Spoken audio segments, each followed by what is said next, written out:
Alright guys, so I got these Maui sweet onion chips at Costco, and they're Kettle chips. Here's the nutrient panel, here's the back there. We're gonna open it up and do a quick taste test. Alright, so here is the chips, and we'll do a quick taste test, guys. There it is.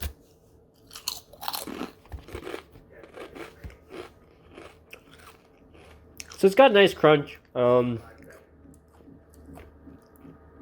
It's like a salted onion flavor. So yeah, not bad. Definitely check it out, guys.